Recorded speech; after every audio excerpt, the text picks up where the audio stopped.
وسلم اللهم صل وسلم وبارك عليه وعلى آله. Alhamdulillah, alhamdulillah, our gratitude is to Allah subhanahu wa ta'ala for having able us to be here on this very blessed Thursday evening in a state of good health and Iman. May Allah subhanahu wa ta'ala bring us to states of good Iman and Taqwa until our very last days. Ameen ya Rabbil Alameen. So before we end, just some stories from the Khanqa. So this week, it's a slightly long story, inshallah. In the beginning, something it is essential mentally to attain permission of one sheikh. Hazrat Abrar says that whether the peer is present in the flesh or not, the thoughts of the murids always lies between the peer brows, the eyebrow, and also to him. Even if your sheikh is far away, so the Sufi says, you must behave as if he is right in front of you. Anything, even the least bit of connection to the sheikh's name must be done within his mind, the murid's mind. The man who does not fear the wrath of his own sheikh does not fear the wrath of Allah. This is something difficult to accept in this day and age, but there's a story that comes with this. So this is, of course, for people who are normal already in Tariq, they will understand this. But for people who are new, how can you convert the wrath of the sheikh to the wrath of Allah? This is a big question people will ask in today's day and age. We'll see how other mashayikh answers this, inshallah. Sufis maintain the murid who doubts the holiness and strength of his sheikh will never attain any happiness. History contains no shortage of this testimony to the fact that when a young murid have, through excessive self-confidence, doubted the abilities of their sheikh, God turned them away from them as they approach. So the more they try to approach, but they approach with their I-ness in today's day and age. Ego is a very difficult word. People don't understand. But if we say it is the I-ness, we might understand. Ibn Hajar al-Haytami, a great Shafi'i scholar, Qadiri al-Aziz, he says a story from Abu Sayyid Abdullah ibn Asrun. He recounted a tale in which he himself took part. So the story, the sheikh is also present. He says, I came to Baghdad in search of knowledge and began to accompany of Ibn Saqar to the studies of Nizamiyah Madrasa. We also went to visit righteous Sufi sheikhs around the area. And the sheikh that they are visiting is Sheikh Yusuf al-Hamdani, who was in our Naqshbandi Silsila Qaddasallahu Aziz. Lived in Baghdad at that point of time. So Sheikh Yusuf Hamdani is a very, very great awliya Allah Salihin, some of the earlier pioneer awliya in Qutb and Abdallah of his time. And many of his wilayat is still being inherited till today. Sheikh Yusuf al-Hamdani Qaddasallahu Aziz. We decided to visit him and set out on a party of 3. So 3 people went to visit the Sheikh. Awal, Ibn Saqar himself. Number 2, Sultan Awliya Shaykh Abdul Qadir al-Jilani Qaddasallahu Aziz, and the young men as well, the other name that we have mentioned. And on the way to visit the great Sheikh Yusuf al-Hamdani Qaddasallahu Aziz, Ibn Saqar says, I plan to ask the Sheikh a question to which he will have no answer. So he wants to show he will ask a question to which the Sheikh couldn't find an answer. I said, I'll ask him, the narrator of the story said, I will ask him a question, I will ask him a question and see what his answer is. So the second one is, I want to see what he says. Akhir, Sultan Shaykh Abdul Qadir al-Jilani Qaddasallahu Aziz, he said, Allah forbid, I should ask him anything. I'm not going to ask him anything. يعني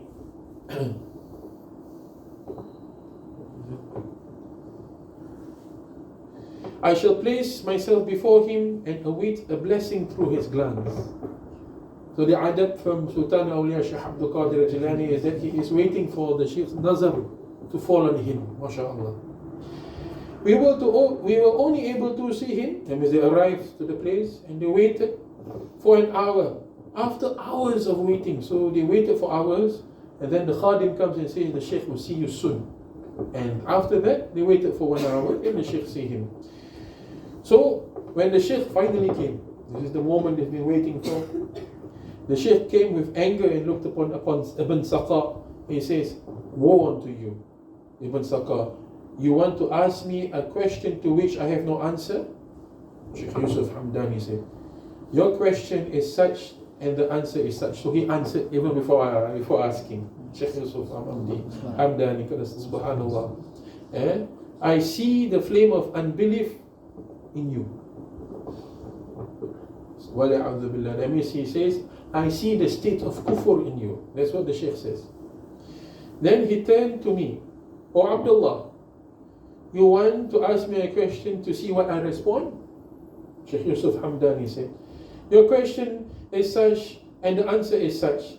Let peace come to your ears for your absence of tact and decorum. So these are words sometimes we don't understand. There's a lot of sunnah in this. Nowadays people don't see the sunnah in teachings of awliya. How awliya answer is how Rasul sallallahu alaihi wasallam will answer. Sometimes it's not a direct answer. What does this mean? We will see later. And then he turned to Sultan al-Awliya, Shaykh Abdul Qadir al-Jilani Qadassallahu al-Aziz. He says, Ya Abdul Qadir, you are honored with the pleasure of Allah and His Messenger sallallahu alayhi wa sallam, thanks to the beauty of your upbringing and courtesy, your adab. I see you as if pronouncing sermons in Baghdad, the Sheikh says. Seated before people, rich and poor alike, and you see my foot lies upon the neck of each wali. Sheikh Yusuf al-Hamdani already foresaw this. And I see that the Sufis of your time have lowered their necks out of respect for you. May we receive that barakah as well. Afterward, Sheikh Yusuf al-Hamdani left us. And we saw him no more. Khalas, you don't see the Sheikh anymore. As for Abdul Qadir, signs appeared. I mean, Sheikh Abdul Qadir al-Jilani, signs appeared that testified to his nearness to Allah. That means his qurb, because of his upbringing. Like I said, right? What were the three things the mother of Sheikh Abdul Qadir al-Jilani taught to him? Zuhud. Number 2, Ibadah. Akhir, Taqwa. So these three things became his wilayat. Subhanallah. From his mother. MashaAllah. May our mothers bring us teachers, become teachers like that for us, inshaAllah. Ameen. And then, as for Ibn Saqa, he studied the Sharia and he became an expert, surpassing many of the learned men of his time. So he became a great ulama. Okay, he was renowned for being able to defeat anyone he debated. So anyone who debates with him, he would win. He is eloquent and striking appearance. He has a very beautiful appearance. The Caliph brought him near and later sent him as an emissary to the Byzantine Empire. What happened to my thing? Okay. The emperor was surprised and delighted with him, recognizing his expertise in science and rhetoric, and service him with as a man of impeccable behavior. So the emperor of the time brought him up. Puji lah kira. Religious leaders and scholars from among the Christians gathered around Ibn Saqa. So even all the Christians came around him in Byzantine. He engaged them in discussing them and silenced them. So he always wins them. Okay? With his arguments. They were unable to debate with him, and his learned fame grew. So he became very famous everywhere he went. Then what happened? He was shown the emperor's daughter who pleased him. Simple only. He was shown the daughter of the emperor. That was a beautiful princess. He was enraptured. Gone with her and asked her father for her hand in marriage. Okay? She said she would agree to become his wife only if he became Christian. He did so, married her, then grew ill, and they tossed him out of the market square. So they threw him. where he became a beggar and asked for bread. And finding no sympathy among the people. So even the people of the time didn't care about him. Somehow a Muslim he knew, saw him and asked him, "What happened to you?" So Ibn Saqa responded, "Temptation. Nafsu." May Allah protect us. "Seduce me and transform me into what you see."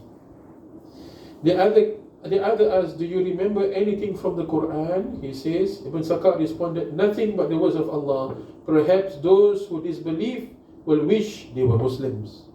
This is an amal from Allah subhanahu wa ta'ala. When people who don't believe enter Yawm al-Akhirah, they say, "We wish we believed in Allah when we had the opportunity."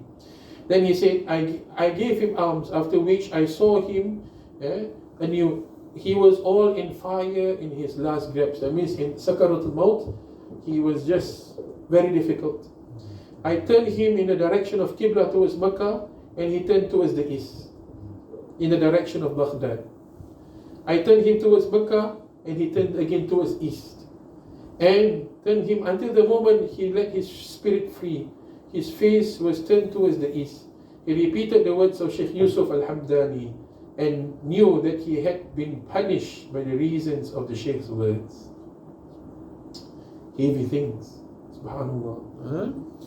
And Sheikh Abu Sayyid Abdullah ibn Abi Asrun, as for myself, I returned to Damascus, where the righteous Sultan al-Shahid drew me to his personnel and engaged me as the manager of his waqaf. So he became a waqaf manager.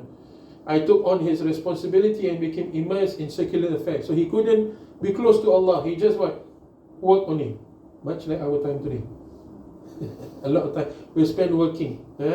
I took this responsibility and became immersed in secular affairs, and all the words of the Shaykh pronounced before came true, as indeed the Quran says, "Whoever performs good deeds, so for his own soul.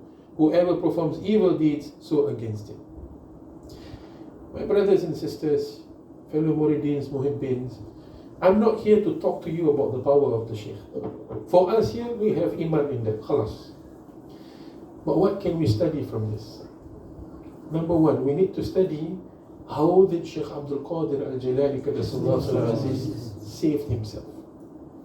That's the most important thing. We're not here denying the karamat of the Shaykh. That is beyond us. We're not here denying the karamah of Shaykh Yusuf al-Hamdani. Also not for us. We're not here denying that awliya Allah exist. That is not our argument. That story is to prove that there are people who know what is in your heart. Our problem today is, do we believe that our hearts exist? Shaykh Abdul Qadir al-Jilani, he lived in a time where there is also a lot of fitna. People have different understandings, all of the Khawarij, all of the people of Mutajassima, people who believe that Allah is sitting on the throne, etc. But Shaykh Abdul Qadir al-Jilani was able to maintain his Iman and his Taqwa. And this is our knowledge, that we should inherit from the Shaykh. We should, number one, not only take religion, but know that we take religion from people of religion. Shaykh Yusuf al-Hamdani, Shaykh Abdul Qadir al-Jilani understood who he was.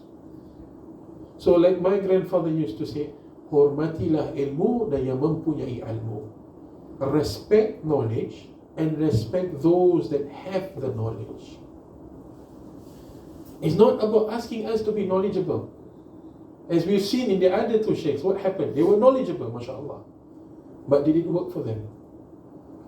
Seek knowledge. The Prophet ﷺ has mentioned, Rabbi zidni ilman nafi'ah. Oh Allah, increase me in knowledge which is beneficial. And knowledge which is beneficial, according to Shaykh Abdul Qadir al-Jilani, is the knowledge that overcomes the laziness of the heart. When asked what is Tariqah, Sultan al-Awliya Shaykh Abdul Qadir al-Jilani says, Tariqah is to be close to Allah. When asked what is to be close to Allah, is to know Allah. What is to know Allah? To have muraqabah, mushahada. What is muraqabah, mushahada? To overcome the laziness of the heart. That our heart is constantly lazy. Our mind is not. Just like the two sheikhs, their mind was working, right? They want to test the sheikh. You know this, do you know that? Open the kitab, etc. But Shaykh Abdul Qadir al-Jilani, he was not unlearned. He was the mufti of 4 madhabs, especially in Shafi'i and Hanbali. Correct? And not only that, he was issuing fatwa. You know that Shaykh Abdul Qadir al-Jilani has his own library below in Hicks, in his basement, thousands of kitabs that were given to him, that were his, etc. Not that he didn't depend on it, but his heart was mashallah. So much so that everybody with knowledge would bow down to him.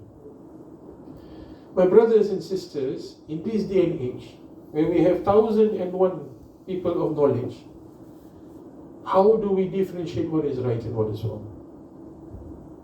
It must be the knowledge that is not for here to cause debates.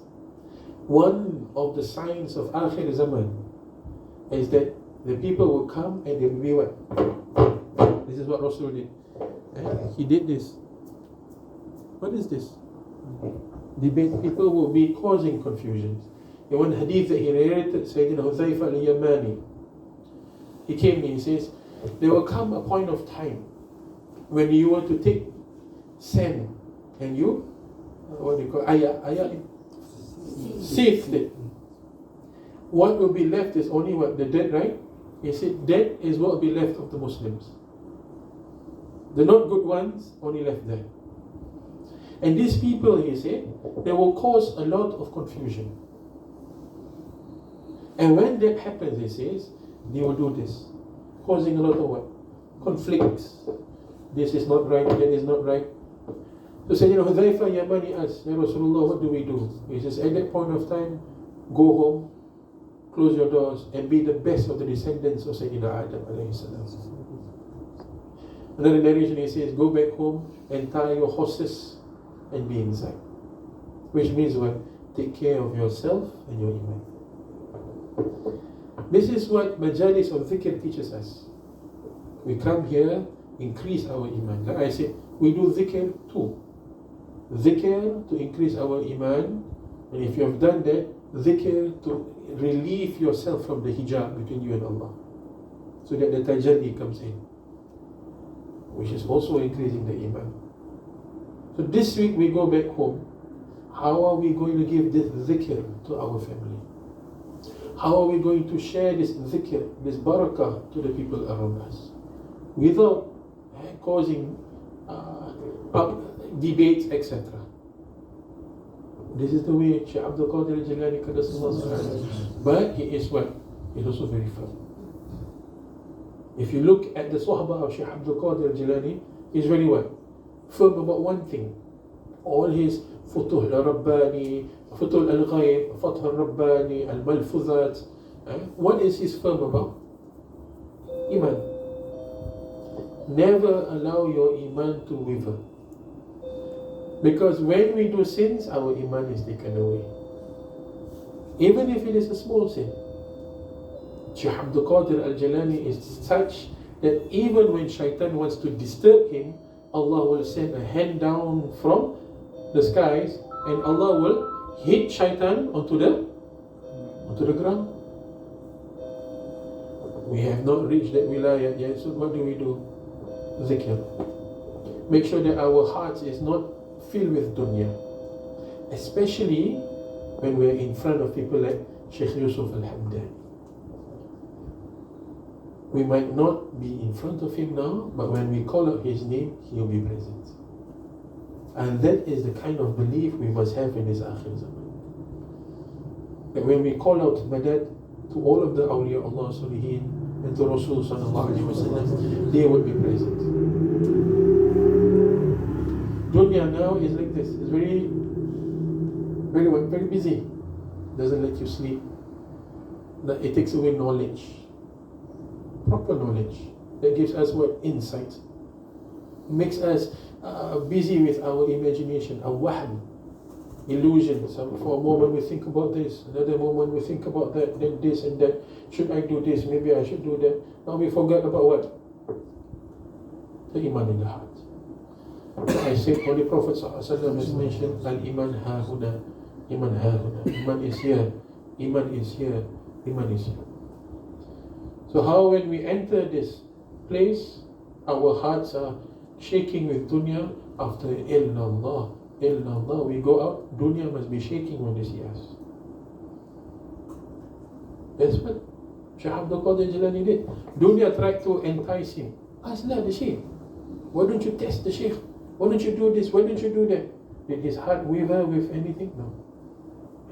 We know of stories how when his son passed away and he was teaching, what did he do? He looked at his heart and he says, Alhamdulillah.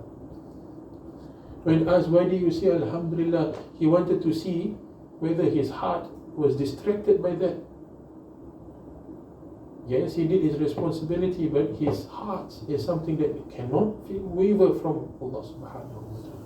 My brothers and sisters, this is the knowledge that we need. When we sit with people whose hearts are illuminated, we get that, we inherit that. That's why the Rasul the Sahaba say, Ya Rasulullah, when we're sitting with you, it is as though we can see heaven and hell. But when we go back, all of that is missing.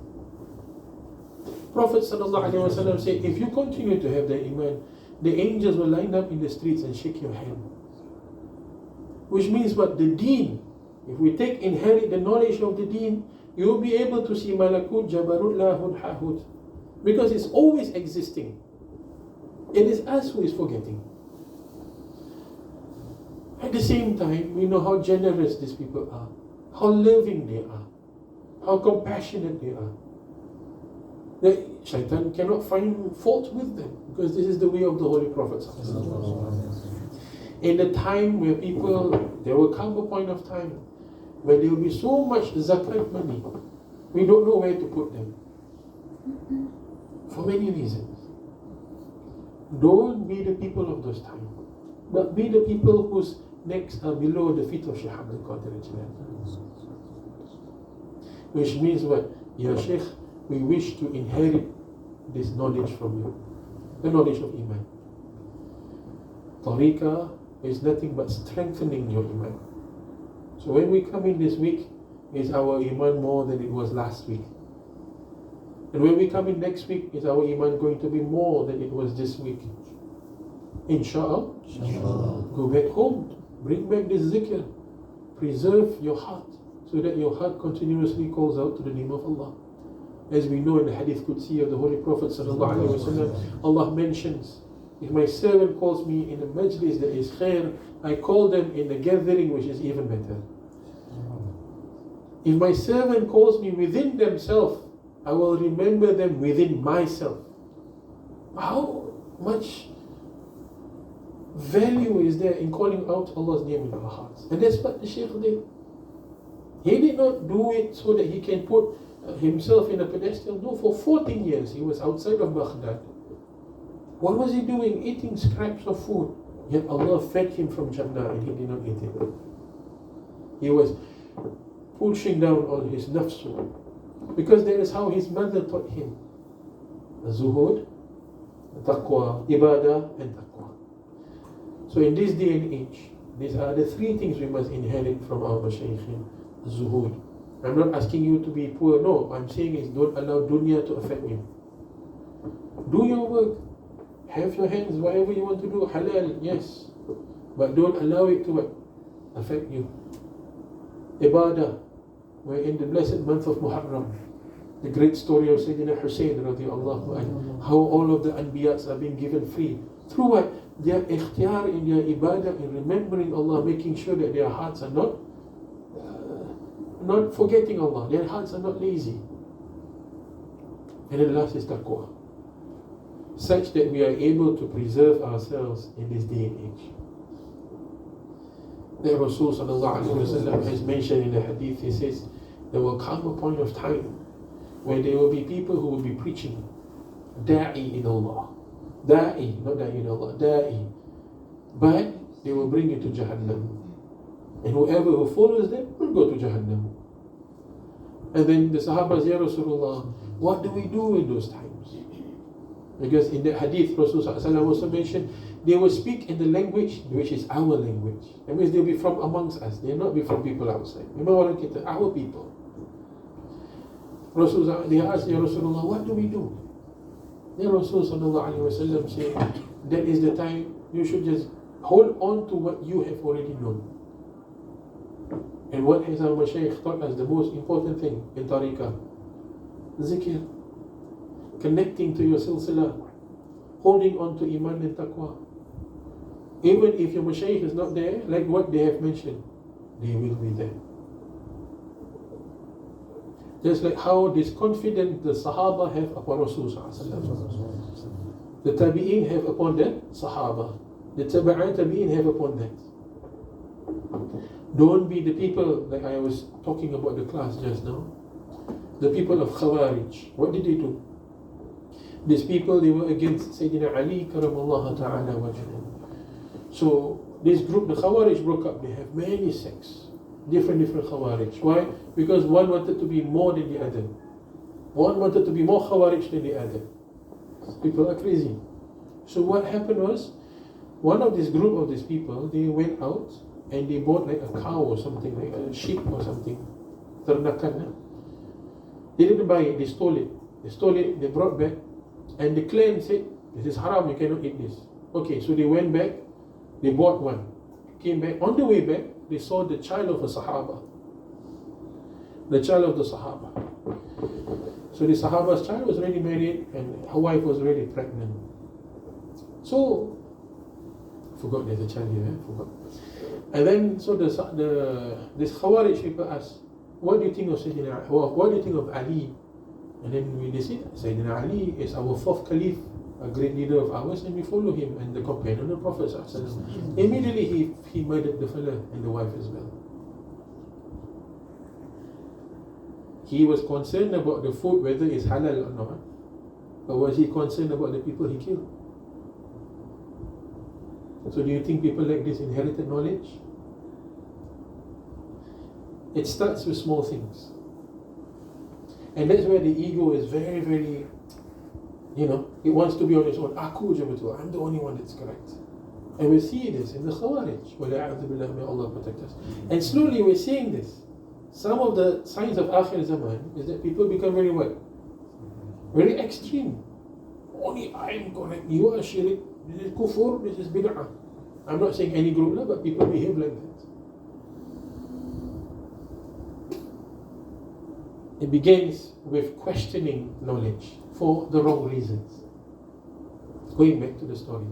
But when we have proper adab with knowledge, it will bring us higher. My brothers and sisters, Al-Quran has 6,000 plus verses. Am I right? Do you know that verses of Ahkam, Muhkamat, is only up to 600 verses? 600 verses of Muhkamat. The rest is about what? It's about Aqidah, about belief. Awliya Allah Salihin came to tell us how to believe in Allah. Through Ma'rifatullah, through Mushahada, through Mukashafa, through Mahabbah. Don't think that Aqidah and Tawheed does not have all of this. The problem is when they put fiqh into Tawheed. Everything becomes haram. And that's the world we live in today. May Allah protect us.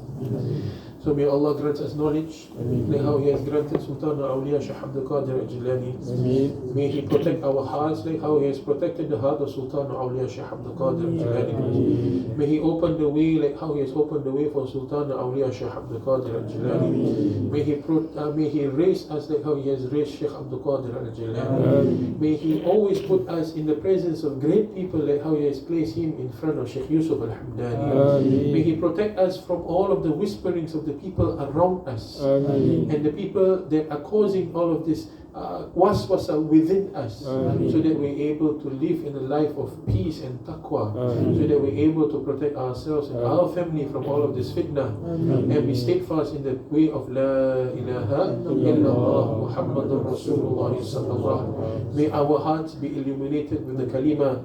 May our hearts never sleep. May our hearts always remember Allah and meeting the name of Allah subhanahu wa ta'ala. May our minds be clear of all of our waswas and our nafsu and all of the bad thoughts that we have upon Baina Muslimin. May Allah remove all of the bad thoughts that we have upon Muslimat, upon all of the people around us, so that we can live together and not make us people of the zaman, yet we're in the zaman, and make us people of Ahlul Jannah, inshallah. Ameen. Ameen. Ya Rabbil Alameen. All good is from Allah, Rasul and our Murshid. If not, it is from my own self. I seek your forgiveness. I'd like to thank all of you for coming. Just a few short announcements. This Saturday, inshallah, Saturday morning will be the Maulid at the residence of Brother Firdaus, inshallah. So if you're free, 11 o'clock at Margaret Drive. Block 26 Margaret Drive, right? 36 Margaret Drive. Story? Level 26 Margaret Drive. Okay, you can ask him for the address later, inshallah. And then 4 o'clock, after Asar, we'll have our Majlis Lawatul Naria. And also that Majlis Naria is, we're hoping that all of you make dua for our Umrah that is coming in this, and the 17th of August, inshallah. Ameen. Allah Kabul, all of our ziyarah, inshallah. And then on, that's on Saturday, finish, khalas. And then after that, Sunday, we'll be having the night of Ashura, Laylatul Ashura. So we will start after Isha. If you're asking me whether I'm preparing, after Isha. After Isha. Why? Because I know some of you are doing iftar. So the iftar I have is only the tabarruk. And so if you're coming with your own iftar, you can come. But what I have is for that as well, inshallah. And then we'll pray Isha. After Isha, straight away we'll start. And we'll pray the 100 raka'at nafil, inshallah. All are welcome, inshallah. We'll start after Isha, which is 50 cycles lah. Inshallah. Don't look at me like that.